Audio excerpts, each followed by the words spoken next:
So if everyone could please welcome to the stage Tyler Dellow.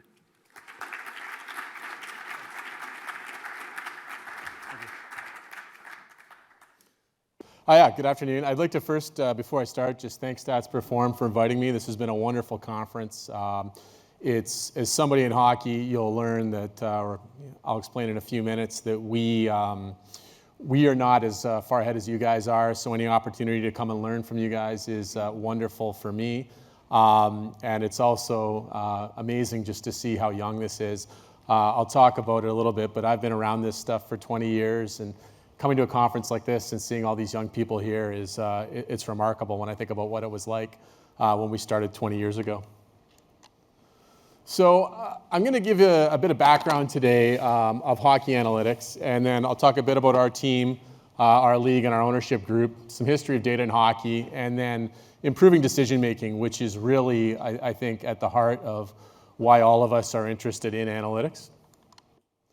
So my background, I was kind of involved in the beginning of hockey analytics in the early to mid 2000s in North America. As many of you may remember, there was a book called Moneyball in 2003, hugely influential as far as encouraging people to think about applying data to different sports. I read it. At that time, I was in law school. In North America, law school is a 3-year process, and the third year is kind of a bit of a waste of time. So for myself in the third year, I started a blog called MC79 Hockey that was focused on the Edmonton Oilers. The Edmonton Oilers were my favorite team at the time. And the Edmonton Oilers kind of came to be a team that was at the heart of the growth of hockey analytics.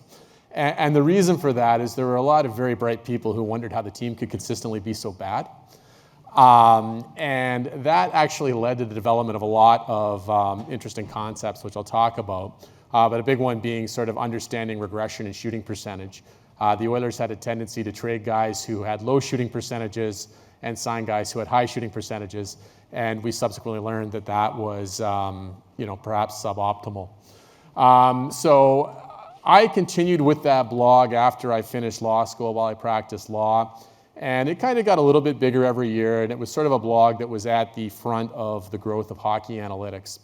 And truthfully, the one thing they don't tell you in the third year of law school is that practicing law is extremely boring. So by the time I got to 2012, I was burned out and had a wonderfully tolerant girlfriend who is now my wife, and I said, I'm just going to quit and see what happens. And she put up with that. And fortunately for me, we were about to have kind of a major moment in hockey. And what that moment was in 2012-13, the NHL had a short season. It was a 48-game season. It was a shortened season because they'd had a lockout. And what that permitted some teams to do is make the playoffs when they perhaps shouldn't have been able to. And this became kind of a sort of kind of a defining moment in hockey analytics. There was sort of a battle between people who thought that the Toronto Maple Leafs perhaps were not as good as their record, and people who thought that they had turned the corner. And this kind of argument sort of carried on into 2013-14 when the Leafs missed the playoffs. And that was kind of a seminal moment for people like me, because all of a sudden, here was some evidence that nerds and people who didn't play in the NHL maybe had some insights that could add to those of people who had played the game at a high level. So what happened in the summer of 14 is that we had what came to be known as the summer of analytics. And what that was teams hired a lot of people who had backgrounds like mine. Probably the two most prominent were Kyle Dubas, who was hired by the Maple Leafs as an assistant general manager. And he's kind of been somebody who's been at the forefront of this. And he has since become GM of the Pittsburgh Penguins. And a guy by the name of Eric Tulsky, who's now an assistant general manager in Carolina.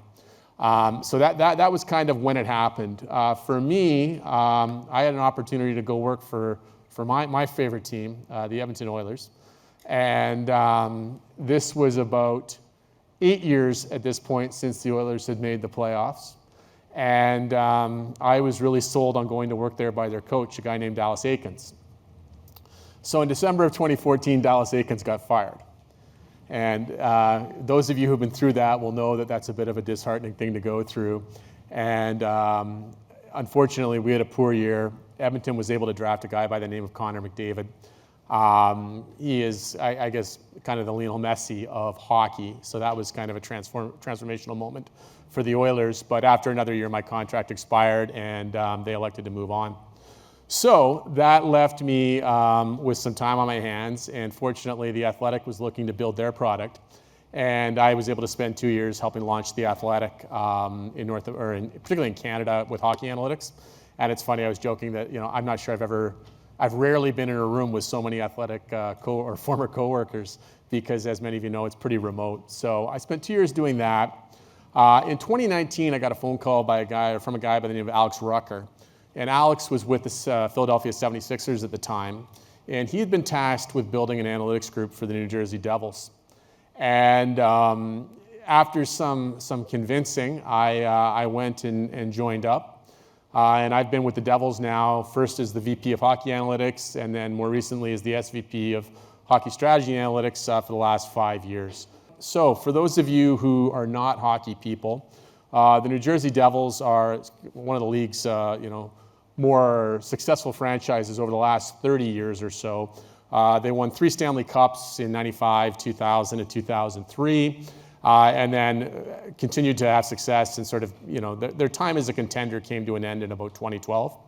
2012 to 19, when I joined up, was a bit of a difficult period for the team. 1 playoff appearance in that time. I remember my first game, we lost 9-4 in Calgary. And I thought to myself, I spent 2 years in Edmonton, and I'm not sure we ever allowed 9 goals in a game. And sure enough, that was true. So it was, it was a team that, they had started to rebuild, but it was still at a low point. Just some background on the NHL, so you understand what we're dealing with. The NHL is, unlike most of your sports or European sports, is a franchise system. So no promotion, no relegation, which frankly, probably good for us during that decade. And then there's constraints on rapid improvement. We're limited in terms of what we can spend because there's a salary cap. We have a draft, so it's not a case of going out and finding a young 14-year-old and developing him. You have to sort of win the lottery at the right time, like my old team, the Oilers. And in fairness, as we have in New Jersey as well with some of our players. And then the other constraint is once you draft a player, you own his rights for 7 years or until he's 25, whichever comes first. So if you are trying to improve your team, while young players do have a form of free agency, it's very rare that you'll see them move teams. So as a result, what you're dealing with, if you're in our situation, is you don't really have access to those players. Now, one thing that I do think is an advantage for us is we're part of a larger ownership, or we're owned by a group that owns a number of teams. So our ownership group is Harris Blitzer Sports Entertainment. The two well-known teams they own, or that are owned, I think, by Harris Blitzer, are us and the Philadelphia 76ers. Those of you who are familiar with basketball are probably very familiar with the 76ers story, just given how they decided to rebuild by ensuring that they had a number of high draft picks. And then, they've turned it into a team that is consistently an NBA contender. We being HBSE and our managing partners, they also have interest in a variety of other sports clubs. I talked to some people here today from Crystal Palace, in whom I think our ownership group has some investment. I know there's someone else here from a soccer group that David Blitzer has some investment in. They also, Josh is the primary owner of the Washington Commanders, and David Blitzer owns a piece of the Cleveland Guardians. So they're really involved in a lot of sports. And that's actually something that's been an advantage for us. Organizationally, we will collaborate and we'll take time to get together with all the other teams and talk about best practices, what we can learn from one another. We also were able to just borrow some stuff from the Sixers and adapt it for our own purposes, which I'll talk about as I go along. So just to give you a sense of where this team has been, far left side of this plot is 2011-12, when New Jersey made the playoffs. This is a points percentage on the left. In the NHL, the scoring system is 2 points for a win, 1 point for an overtime loss, no points for regulation loss. As a result, 550 is about an average points percentage. So you can see we've rarely been over that. Last year was a tremendous season for us. This year's been a bit of a fallback down to earth, unfortunately. although we're still, I think, I know we're trending in the right direction. In the long run, I believe we'll have a lot of success. But when I came in, what I was coming into, and what the analytics group that we hired to help me were dealing with was, it was a situation where the team hadn't had a lot of success, and we had to work on kind of turning that around. So before I just get into that, I'll just give you guys a brief history of data in hockey so that you have some understanding of what kind of information we have to work with. The league, the NHL itself generates data that we have access to. And prior to 07-08, very little. You might get a file that just had the shots listed in it. You wouldn't even have information about who was on the ice. That's a kind of a major difference between football and hockey, is that in hockey we have sort of a constant changing of players on the ice. And as a result, knowing who's on the ice is kind of valuable in terms of identifying whether a specific group of players are generating more shots or fewer shots. But we will have hundreds of line changes in a game as opposed to 5 substitutions. So not having that information is really crippling. In 07-08, the NHL introduced the real-time scoring system, and this was a tremendous development for the league, in that all of a sudden we got a 300-line play-by-play file that included who was on the ice for every event. And so this was really a moment when what I would call modern hockey analytics started, because all of a sudden we were able to sort of go, oh, when this player's on the ice, here's how the game changes. But it's an event file, and it was extremely limited. Like, talking about passes and whatnot today, we didn't have any of that. Finally, in 2021, the league introduced puck and player tracking. So our puck and player tracking is a little bit different than what you guys have. There's actually chips that the players wear in their jerseys.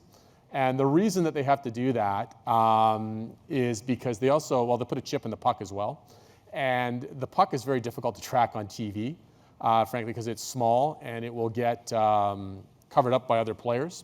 So we now get a file at the end of every game that has about a million rows in it that just has data points, 25 a second or something, for all the players and the puck. And unfortunately for the 2021 season, we didn't actually have the puck for most of the year, because the puck that they had built did not slide properly, and the players objected to that.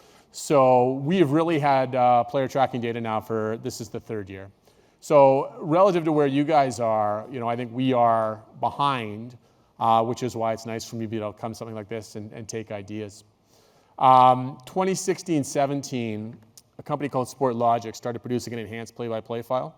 And that's really the first time that we got the kind of data that's comparable to the event files that you guys discussed. I remember in 2010-11 looking at the Guardian's website and looking at some of the Opta data for passes and being amazed. And you guys were 7, 8, 9, 10 years ahead of us in terms of getting that. So we have that now, but we've only had it for a very brief period relative to you. So coming in here today, it's always good to give a talk like this, because it sort of forces you to stop and think about, bigger picture, why are you doing what you're doing?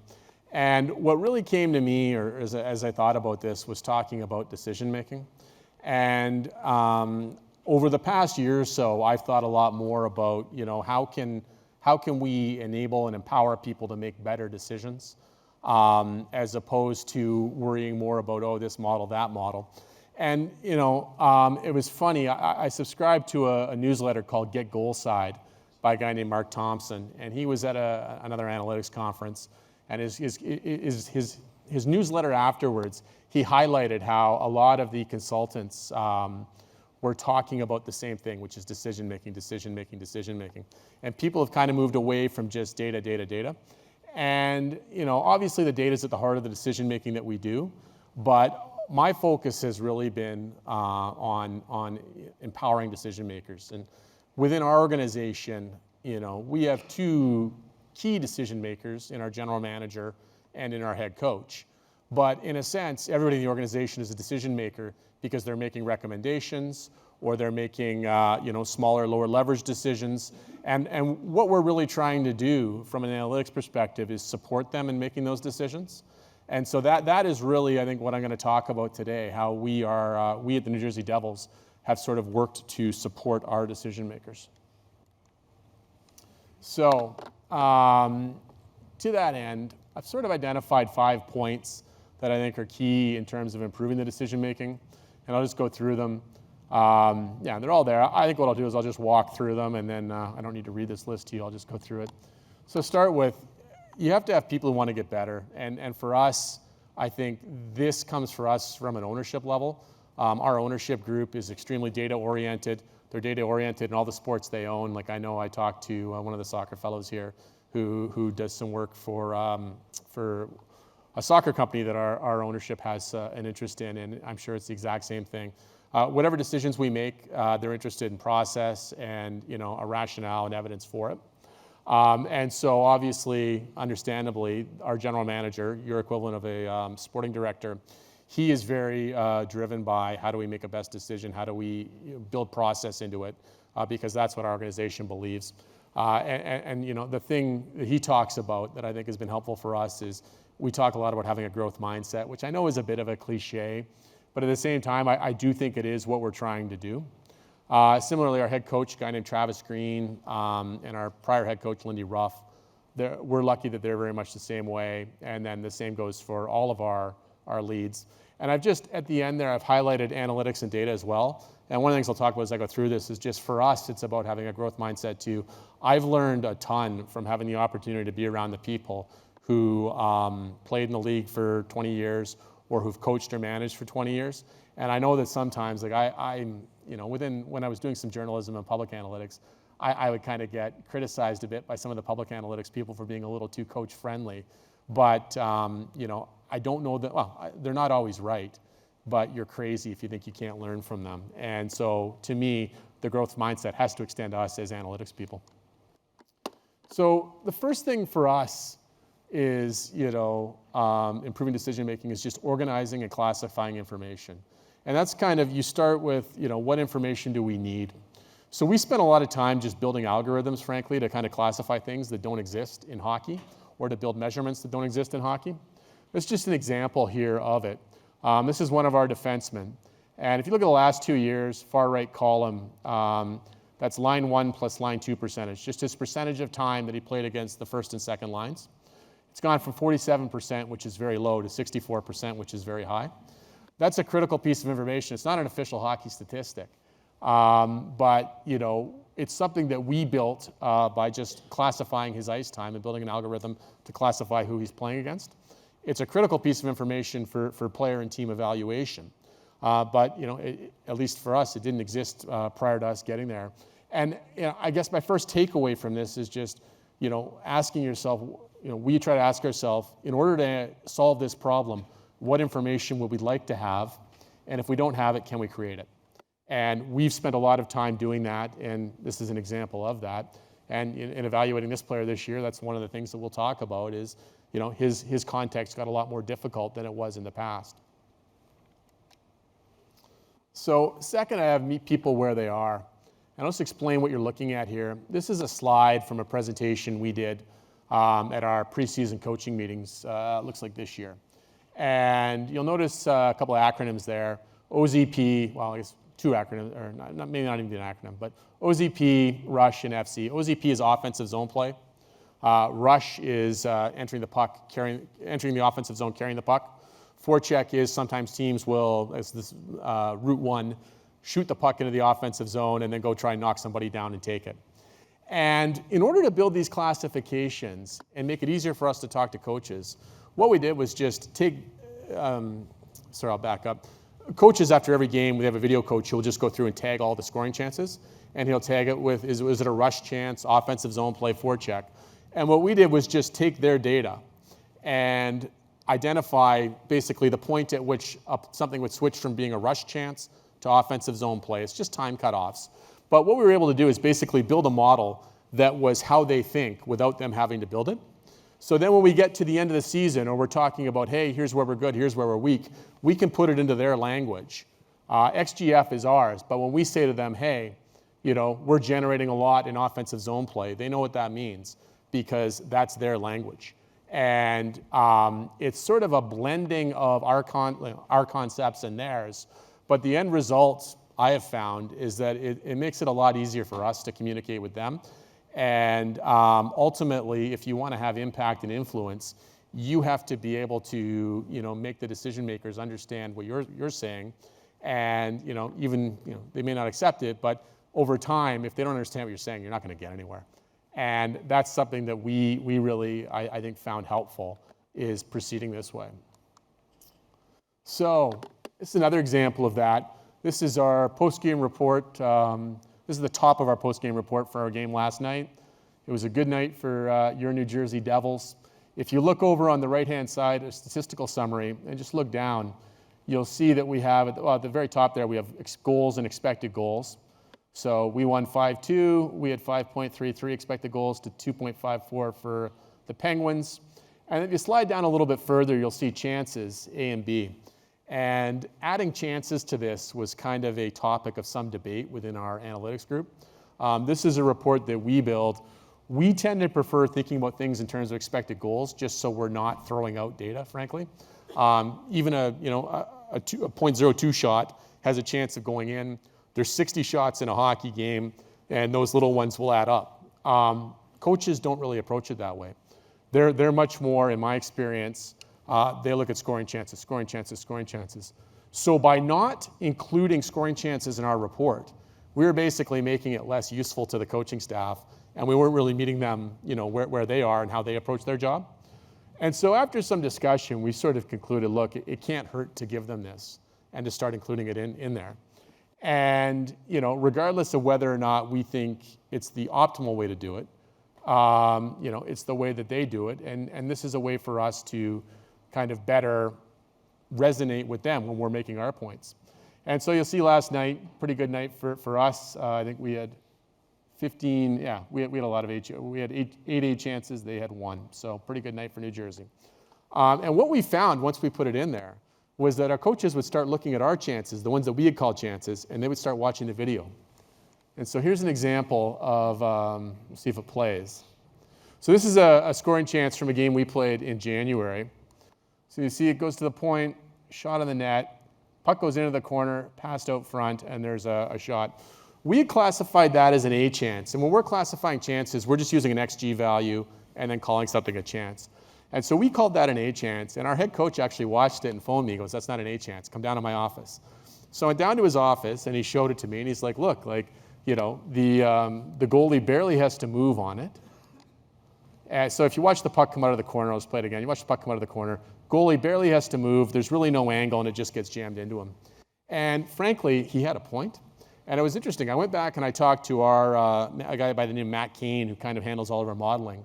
And he went and looked at the model and goes, yeah, he's probably got a point that when the puck comes from behind the net, we're not accurately capturing that. And so we're actually going to, this summer, adapt our model and incorporate that coach's observation. And it's objective as well. Like we looked, the shooting percentage on shots like that is much lower than our XG value. So that's a case where by sort of going to the coaches and being like, hey, we're going to approach this from the perspective you guys approach it, it actually made us better at what we do, because we're able to improve our models because of something that our head coach pointed out to us. And it's just finally on this, it really for us is not just sort of a metaphor. It's we actually embed analytics people in all of our various groups.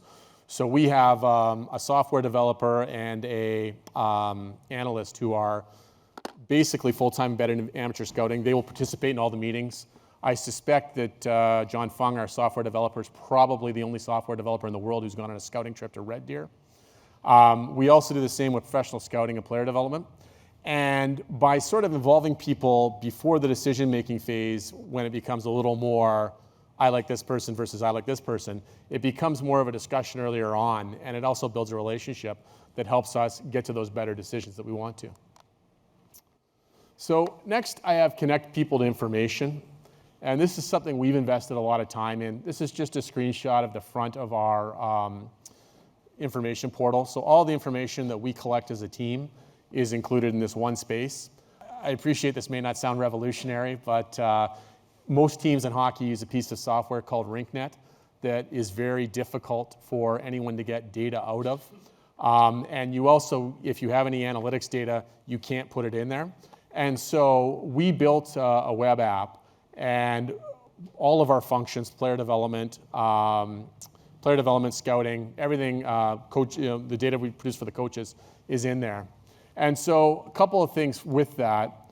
This is just a shot of the front page of one of the players, and we've just got all the information in one spot. So for us, when we're having scouting meetings, start with, we have someone in there from an analytics background who's me, but then we also have all the information together. And we also share it. We share a lot of information with our scouting staff. We don't expect that necessarily they're going to go and interpret numbers, but we do have a button they can press that just color codes things, and it lets them see good or bad. And we found that to be very helpful in terms of, we can say, somebody may not know if an XGF percentage of 45.8 is good or bad, but with a color, easy to see. And we found this to be pretty helpful in terms of driving discussions that we need to have, or when we're trying to explain, hey, we don't see this with this player. What do you see that would explain this number? It's just a way to make the information more accessible to people. I think visualization will be the next big thing for us, which is one of the reasons I was glad to be here today and grab as many ideas as I could. We also look for hooks to draw people in. So for us, a big thing is video. This is something that we've started with. We now have video inside our internal web app, and what it does is it draws people to use it. And getting people pulled into a source of information, I think is helpful in terms of making them ask about that information when it comes time for them to make decisions. So this is just a screenshot of all of our, this would be a replay of all of our goals last night. On the side, it's very visible what all the XG values are, which are helpful in terms of, people looking and understanding from our perspective, whether a chance was valuable or not. And then finally, something we put in there I think is important, is we're able to give people kind of information that helps them look at their own performance. So this is just simply a summary of somebody's scouting ratings. And we have some internal thoughts on where ratings should be. And this permits someone to look at his own ratings and go, hey, am I overrating skating? Do I should I maybe have more 5s, fewer 6s? So again, just coming back to that decision-making theme, it's asking what are people doing when they're making decisions, and how can we quantify it and enable them to sort of check their own biases. Final point I'm going to have is kind of builds on what I've talked about so far. It's be specific and actionable. So this is a shot from a report after our 21-22 season. So our 21-22 season was disheartening. We were, I think, hoping that we were going to start to move north, and instead we have an extremely difficult year. And this presentation is sort of a style that our coaches like because it's very easy to understand, although I think it probably does have some color blindness issues. But if you look at the, this is the full year. So if you just look at the top, we were 12th in the league in expected goals, pretty good. 10th in goals, pretty good. So we're an above average offensive team. Expected goals is 21st, which isn't good. And our goals against is 31st, which is really not good. Internally, we kind of call this the goalie year. And it was a difficult year. We used 7 goalies. But, that's not enough because we still have the question of, how can we get better defensively? Because we've sort of built out a system that is kind of built on top of, the way that the coaches think about the game, we were able to sort of run through our data and go, hey, actually, we're 21st in expected goals against per 60, but we're 18th against in defensive zone play expected goals against per game. We are 29th in terms of defensive zone play opportunities per game, but we're actually 8th in terms of defensive zone play per 100 opportunities. So what that told us is we're actually not that bad defending. We're just defending a lot. And this is kind of a subtle distinction in terms of, what our problem was. And similarly, when we looked at the rush, if you look at the bottom right corner, this is our expected goals against per 100 rushes. We were 9th in the league. That was pretty good. But if you look across to the number of rush opportunities against, we were 31st. The end result was we were a team that gave up a lot of rush expected goals, but we weren't bad per se at defending the rush. So we were kind of in a situation where we were able to go, look, to the extent that we're bad defensively, it's because we defend too much, not because we are bad at defending. And I want to emphasize, I do think of dealing with coaching staffs, they are unbelievable at picking things out, and all of the credit for fixing problems goes to them. Our job is really just to, provide a second and different perspective, and then put a price on things, which I think is sometimes a little more difficult to do with just your eyes. But this is something that we went through, and I think our coaching staff deserves a ton of credit from last year, because the following year, 22-23, we were 10th in the league in expected goals against, 11th in goals against, and if you look at those opportunities, we went from 29th in defensive zone opportunities to 6th, so we cut out 5 a game, and then similarly, we cut down by about 5 rushes per game. And that adds up. Like, you're talking about, multiple wins that, were, I think, identified by sort of walking through a process like this. But I really do think that we were able to effectively communicate it to our coaching staff because of the way that we, made sure that we met them where they were and, presented the information in a way that they understood. So that's what I have today. Thank you all for listening, and I'm happy to answer any questions.